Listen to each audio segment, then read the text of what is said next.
All right, let's talk about windmills today. We have a lot of different progressions and regressions for our athletes. When we perform the windmill, this is an awesome exercise to work on mobility, as well as just kind of loosen things up, as well as challenge stability of the shoulder and the hips. What we're going to look at without any weight to begin with, for most people, feet are going to be about hip width apart. Toes will be pointed to one direction. The direction your toes are pointed, that's the hand that's going to slide down. The other hand will be up towards the ceiling. Knees are soft. We're going to hip hinge back away from the direction the toes are pointed. As this hand slides down, looking up towards the hand at the ceiling. Once they get as low as they comfortably can, we come right back up. So side view, I'm here, I'm reaching up, hips go back, and then driving up.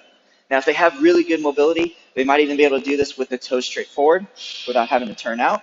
Same idea, hips go back, and then right back up. So obviously we got to get the weight overhead somehow. And then from that position, looking up at the weight, that way we make sure we don't drop it on our head, because that's a big scary thing to do.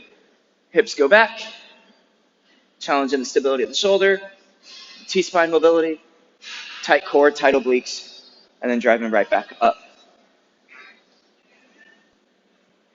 Now, if this movement is not quite there for an athlete, we can limit the range of motion. So maybe they only go hand to the knee, or maybe just the first few inches as a way to help build them into that strength that they need and the mobility they need to get a little bit lower. The other option is take it to the floor.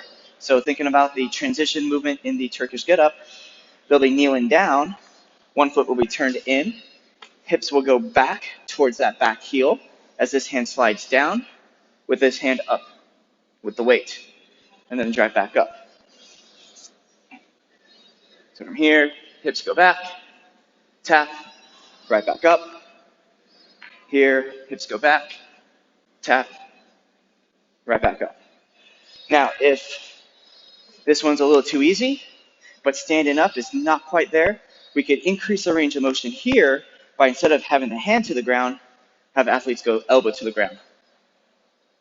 So from this position, they'll still find the ground with their palm, and then if they feel good, they can slide out, elbow to the ground, and then right back up.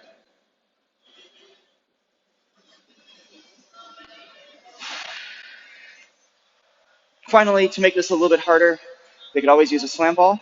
That's going to increase that stability that's necessary because it's going to shift around.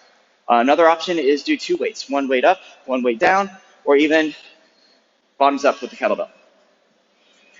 Have fun with it.